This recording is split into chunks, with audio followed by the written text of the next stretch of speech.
nosotros nos hemos cansado de pedir y solicitar requerimientos de información al equipo de gobierno, como es nuestra obligación como partido de la oposición, para tener datos y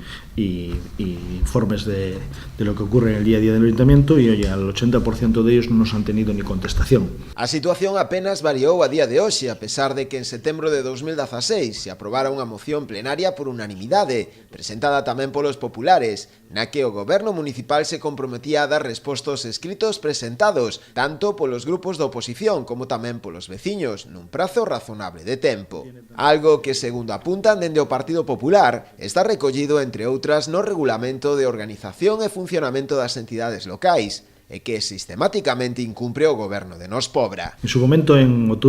septiembre del 2016, ya presentamos una moción, después de llevar un año solicitando datos y no contestándonos a ninguno, donde se instaba al alcalde y se solicitaba que